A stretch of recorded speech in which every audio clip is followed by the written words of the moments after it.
This is the Art Beauty Podcast where we tell the real truth about the fake shit. And today, my fabulous guest and co-host is Brenden from MasterTalk. He's a public speaking expert with an incredible YouTube channel, so many videos to help you put your best self forward. Brenden, thank you so much for being with us today. Of course, the pleasure's mine, Amber. Thanks for having me. How's your day going? Life is great. Can't complain. Same old, making a difference as usual. What about you? Here we are. It's Friday and I'm doing what I love to do, so I certainly can't complain.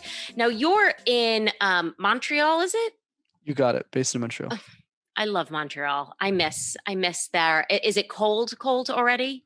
Trust me, I miss it too because I've been in my house for the past couple of months and I haven't been able to enjoy the city. So, yeah. How are things really shut down there? What's going on? Right. It's definitely not as bad as it is in the States, but you can't go to restaurants as much as we used to. And that's really what makes Montreal such a great city because there's so much great cuisine and great people to talk to. So, yeah. So good. I'm going to just, all of my New York people right now, don't hate me, but I do think that the Montreal bagel is better. I do. It's a little bit, you know what it is? It's a little less massive and big and doughy. So if you want something like a sandwich, a New York bagel is great. But I think the Montreal bagel, because they're a little bit smaller, and I like an everything bagel or sesame, they're a lot more flavorful because you get a lot more of the seeds or the seasoning on a smaller doughiness. Does that make sense? Absolutely. There's this great cafe in Montreal called Saint Viateur. And yes, I went there. Oh, nice. Awesome. And they make them fresh and you watch them come off. It is incredible. Yeah, the food in Montreal is amazing. Yeah, that's why I never moved to New York. Just kidding. I'm kidding. I'm sure the food's amazing there too. So. But the winters, I heard, are brutal. Yeah, they're challenging. It's not everyone can struggle living through an igloo fest. Yeah. But yeah, we lived through it. When you get snow there, you get many feet, correct? Right. I think it's always about choosing which pain you want to go through. You either pick the forest fires in California. You either pick the tornadoes. I think so. We're happy with the winter. It's not too bad. Sure. Okay. I'm not a real cold weather person, so for me, I think it's tough. But man, I went last summer and it was phenomenal. In fact, we were going to go back again this summer, but 2020, man. Yeah. 2020. So today I am so happy you're coming on right now because I think, 2020 has shown us all that we really had to pivot. So many of us have Zoom or virtual presentations or Google Meeting or whichever one you choose has become a way of life. And I feel like, we could all use a little bit of help in putting our best face forward when it comes to virtual presentation. Do you have any sort of practical tips? Where do we start? Right. So I think one easy way to get us started, and this applies for online and in-person presentations, is this idea of the puzzle method. So when I compare public speaking, a good analogy I like to make is jigsaw puzzles. Those 1,000-piece puzzles you do during the holidays with your family and stuff? Or at the start of COVID. Yeah, that too. That's a great family activity. So if I ask you the question, Amber, as you're working through this puzzle with your family, which pieces do you start with first and why? Corners and edges. Right. And what would be the reason? So that you can work your way in. That gives you kind of a framework to, figure out the puzzle. Exactly what I was looking for. You probably answered it the best, right? So let's play into that. Why don't we do that in public speaking? We have a presentation in 2 days. So what do? We start with the middle first. We shove a bunch of content and then we get to the meeting. We present, we get to the last slide, and this is what we do. Thanks. That is every single presentation. Wow. So you're saying that you really need to, the top and the tail need to be perfection. Exactly. So the way that I coach it, and that's why I recommend people do this too, is much like jigsaw puzzles, start with the edges first. Practice your introduction 50 to 100 times, not 1 or 5 times, a lot of times. It won't take you that long. Do the same thing with the conclusion, because what's a great movie with the terrible ending? A terrible movie. Do the same thing. Yeah, because it's what you're going to leave people with. Exactly. But what this also does, which is kind of the secret to public speaking, is it gets you that quick win. Because most people in their lives have never given an introduction 50 times, especially the same one. So when they compare the first recording with the 50th, 2 hours later, they go, wow, I'm actually pretty good at this public speaking thing.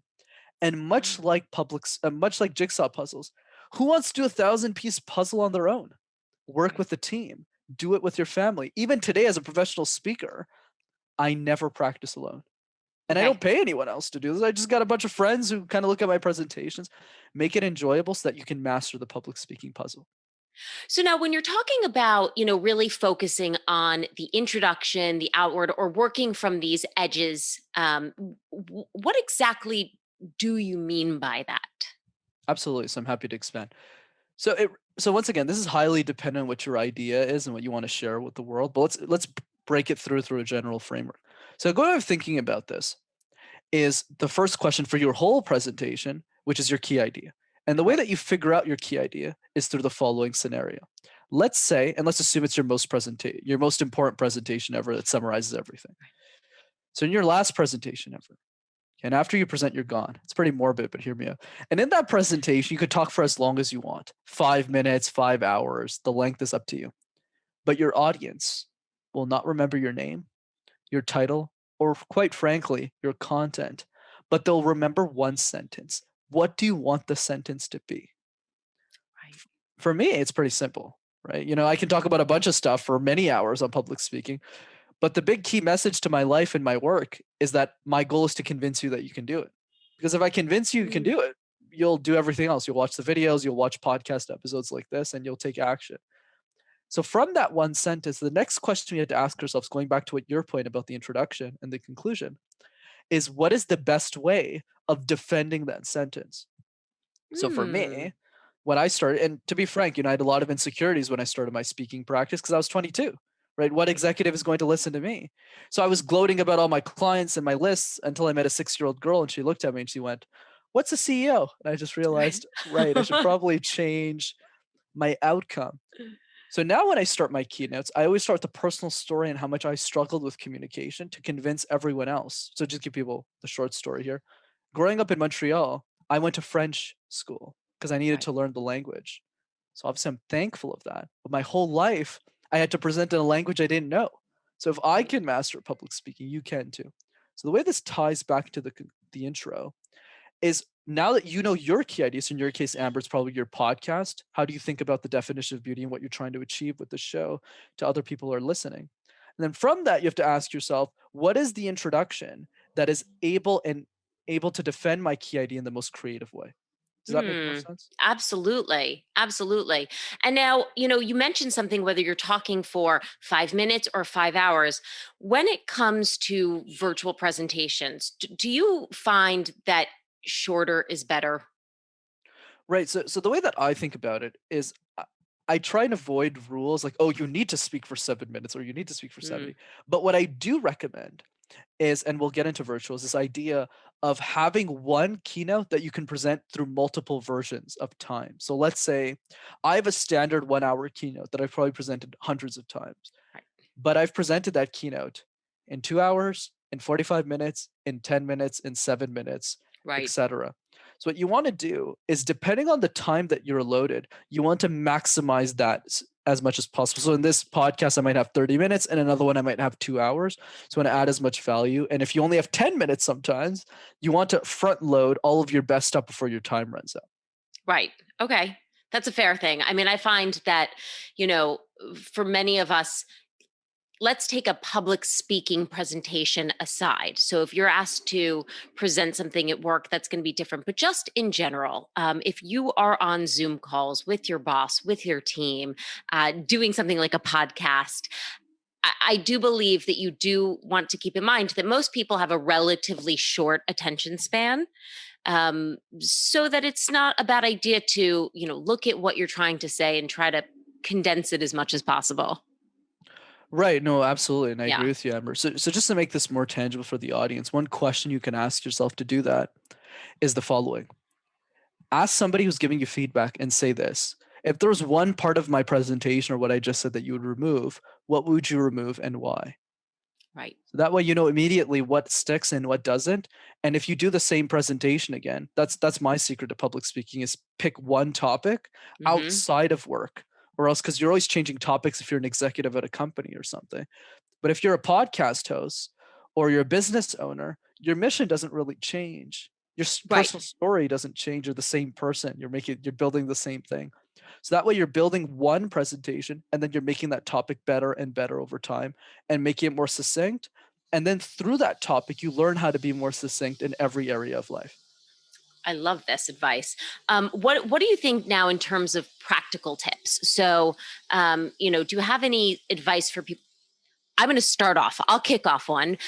Contrary to popular belief, a lot of people think that black is very slimming, and in fact, about 10 minutes before I did this podcast today, I was wearing a black jumpsuit because it's Friday. And I was like, and I got on and I realized, you know what? Black really, really washes you out. So I believe that if you can, color is always a better option. And I'm a New York girl. So like half of my wardrobe, 90% of my wardrobe is black clothing, but I keep stuff out. So this is a blue, but because I do think that the color will help you pop a little bit. Oh, absolutely. I think the color idea is great, right? Are you wearing a black t-shirt? I am. That's the thing. So I I'm can't. sorry. No, it's okay. It's not a big deal. No, it's a great feedback tool, though. I totally agree. So the way that I kind of frame this is the big difference between the online world and the in-person one is you can't gauge your audience's reaction.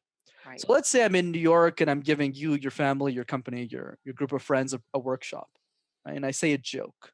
Right. Two things are going to happen. One, you're either going to laugh at the joke and say, "Wow, Brendan's such a funny guy," or number two, that's more likely, you're going to look at me and go, "This guy is not funny. Why is he Right. saying jokes?" But either way, I can see immediately because you're right there, right? Right. And you can pivot if you need to. Yes. Exactly. I say, I "Wow, think we saw that on early SNL. I don't know if you watched Saturday Night Live, but when the very first episode that they did virtually using Zoom, when they did the weekend report, there was no laugh track, and you realize how important that is, not just as an audience member helping when it's appropriate to laugh, but that both of the hosts really feed off of that. They ended up adding in laugh tracks after that. yeah, no, it's really challenging." And Yeah. so building on that analogy, which I love, now that you're in the virtual world, the same joke you need to say with the same amount of positivity, enthusiasm, energy, and assume it's funny. Right. Even in this very conversation we're having, Amber, I have no clue how you're reacting to me, even if we're one on one, because I'm not looking at you. I'm looking at the camera lens directly to make Right. it appear that I'm looking at you. So that's the challenge. And so how do you fix this? A couple of things. One is this idea of creating the perfect Zoom call. So what I do is I get a bunch of people that are very critical and they nitpick everything. When I'm in like a very important like a keynote or something, I got to speak to like a bunch of people. I make sure everything, I'm well dressed and all that stuff, so that I'm ready. The other thing is always assume good intention from the audience. So when I was on my first podcast show, as an example, it was really nerve wracking because a Mm-hmm. podcast is essentially a stranger asking you questions about your life and you just answer them and you're kind of just like, well, this is so bizarre. But over time, what happens is when you enter a show, and this is true with presentations as well, you start to have a positive reaction to that person. So instead of looking at Amber as, "Oh, I don't know this person," you can kind of just say, "Well, Amber's been working really hard on this podcast. Wow, she's putting so much effort here. I'm going to assume that she's a really good person," which you are, I'm sure, "and that I've known you for a couple of years, and that's the way I Right. interact with you now." So over time, that belief will eventually become true as you keep getting positive feedback on your work.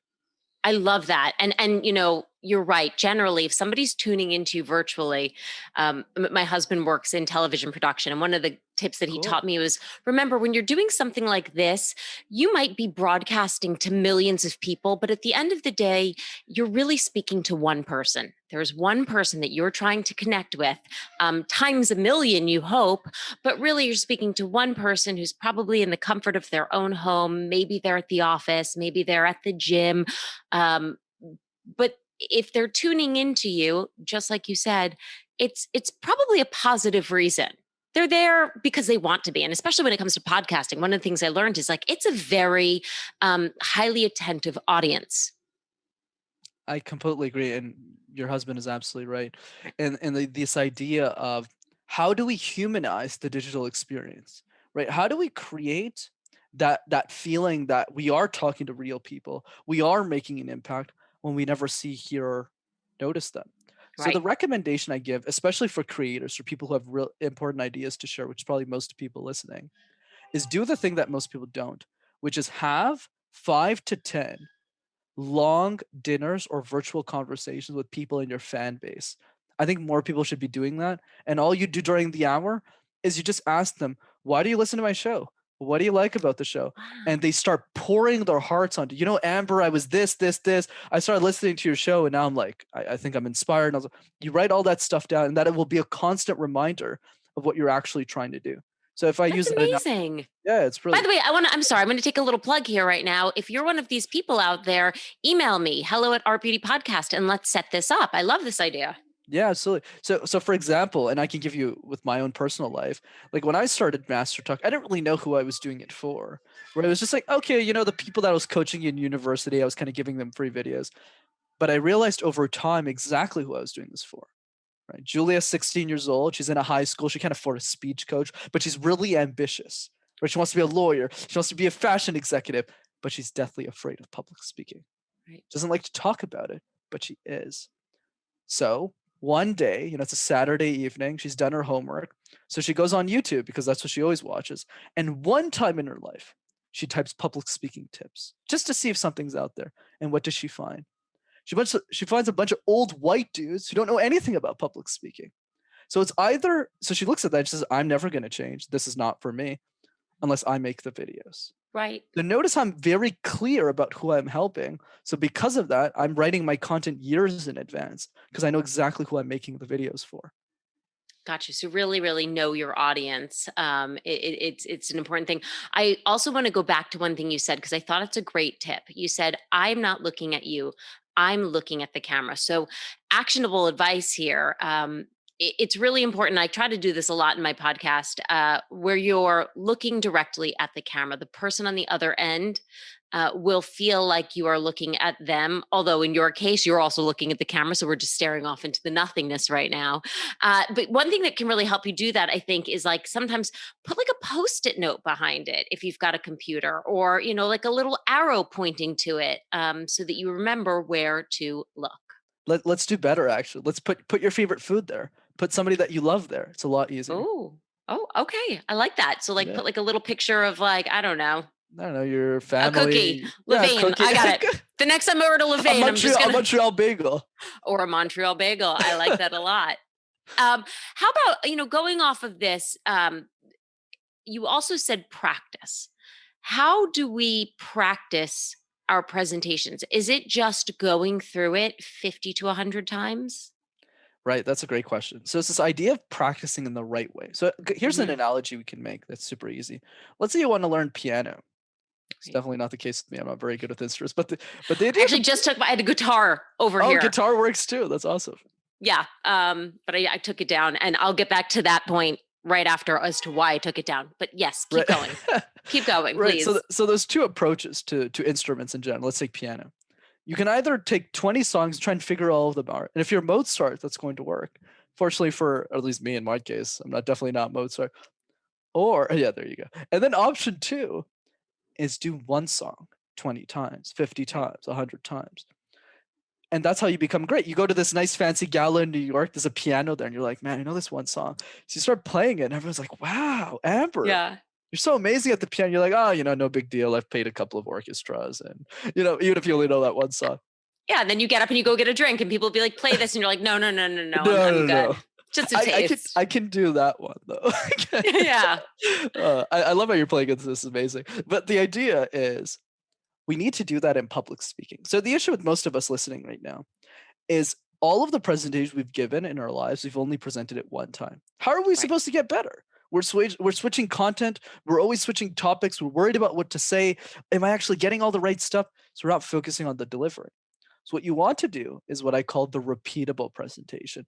Find a topic that you love. something that you can coach other people on, something you care about. Like, good example, like to use Julia once again. Let's assume she's a mother now of 2 kids. She works at a bank. She's an executive there. She's like, well, what do I do there? But outside of work, she raises her kids. She's a marathon runner, very successful. So I say, make a presentation about that, about the marathon. What's your diet like? What is your regimen? How are you able to run how are you able to manage this life of yours? That is useful to at least one person. And then when she sees the impact of that one person, she doesn't need to present to 3,000 people here, to like 3 people, like her family and like close relatives. She starts to see the impact and goes, what if I presented this thing to 10 people? Right. That's exactly what happened with me.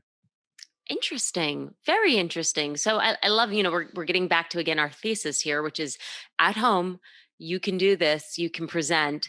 I would like to also end with a few practical tips. So I mentioned people who've seen this podcast before, you probably see half of the time a guitar hanging out of the back of my head. When I do things professionally, sometimes I put up a green screen, but the background is important. So whether you are on with your team or you are doing a big presentation to the entire company, I believe that you want to make sure that there's nothing too distracting, certainly nothing inappropriate. I think that we've all become like a little bit, I don't know, a little bit more down to earth. So if you've got your memorabilia in the back, I don't know, you tell me, you're against a white wall right now, which is a very clean and professional easy way to do this. But do you have advice for people like that?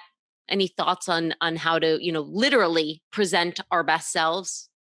Right. So I like the tactics that you added. So I probably won't add on much there, but what I will say is we can end on a fun exercise that you can do on your own at home. Because one Okay. one critique I get a lot is, how do you practice public speaking during COVID? I mean, there's not really people to practice with. So one exercise is called the random word exercise. So essentially what Okay. you do is you pick random words in your house and you make presentations out of thin air. So how about we demonstrate this? Give me a random word, Amber. Anything at all. Cat. Right. So now what I need to do is I need to make a presentation at dinner. So here I go. There's a lot of animals in the world: dogs, parrots, lions, tigers. But if I had to pick one, especially one to have in my house, I would definitely pick the cat. A lot of you might think, man, Brenden, why isn't he a dog person? Let me tell you why. Dogs are a lot of work. You got to walk the dog, you got to pet the dog, they're always in your face. Whereas a cat is independent. A cat just stands still. And how a dog is a man's best friend, I would argue that a cat is everyone's best friend. So that's why in today's presentation, I'm going to talk about cats, why cats are important, and why you should be picking cats over dogs every day of the week. And That that's was coming from, amazing, by the thank way. you, thank you. That And by the way, that I'm a was dog person, just for the record. But anyways, you know what? I kind of am too, but I like them both. So wait, so you picked a presentation, and I mean, what were the? Give us some like some clear direction on that exercise, please. right. So 3 things I always like to mention with the exercise. So one, never compare yourself to me. I've literally done this 2,000 Right. times. Like every time I'm on a podcast, I make sure to do it so people know I'm credible, right? So that way you can do it. Two, all I'm asking for is 5 minutes of your day. When you start doing the exercise the first time, it won't sound like this. You would start to describe that thing or that object or that animal. You'll start to say something like, a cat is a feline, they do that. And then Right. over time, you start to get better. But if you do 5 words a day, this is a minute each, not like hours long, right? You can just go, okay, tree, how would I do that? Building, how would I do that? And then over time, you get better. But instead of providing direction, what I'll say instead is the third point, which is the why this exercise matters. The reason this matters is it's more for mindset than anything else. If you were Mhm. talk about nail polish, and I've gotten much harder words, trust me, like stuff that doesn't even make sense, that I don't even know in the English language. If you can present those things for a minute, imagine what you can do with a presentation you actually know a thing or two about, right? Okay. So the presentation you weren't scared of, kind of just go, well, I can talk about this industry. I've known it for 20 years. If I can talk about cats, hippos, and nail polish for 2 seconds, I think I can do this one. That's how I get the mindset shift really quickly with the people I work with. And I love that you started and you ended with this idea of cats being something that you should favor over dogs. There was also a lot of personal references in there. So I know that you said that you do that a lot in your public speaking. Do you feel like that it just makes you more endearing, more approachable? Absolutely. I think the idea for people is I believe in this idea that everyone is a great speaker, but the identity of that speaker is different. And the way that we Mm, know that is because all the best speakers in the world share something in common is that they're all different. Right? Tony swears a lot in his seminars, Tony Robbins. And then you have Gary Vaynerchuk does the same thing. But Seth Godin, who also speaks about marketing, is very introverted, very respectful, always wears suits, and they're all incredible. Right. So the right. way I think about it is start by copying a bunch of people at the beginning, start by applying these tactics.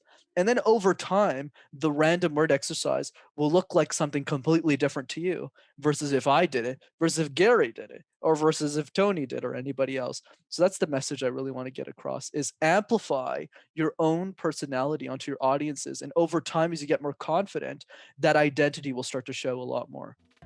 Oh, Brenden, this is such wonderful advice. If people want to know more about this, if they want to see more of your videos, how do we find you? Yeah, absolutely. So if you want to check out the YouTube channel, it's MasterTalk in one word, where I share all my best stuff. And if you want to message me directly, Instagram is the best way of doing that. And my handle over there is Master Your Talk. Thank you so much for being here today. I feel like ending on this note, you have made it seem like we all can be better presenters, better public speakers, and certainly do it better virtually as well. Appreciate it, Amber. Thanks for having me. And of course, if you guys want to me to pass any questions to Brenden, or if you want to do that fabulous dinner hour with me, you can always write me at hello@ArtBeauty Podcast. You can find us on Facebook and Instagram at ArtBeauty Podcast. And as always, we will see you next Tuesday. Bye.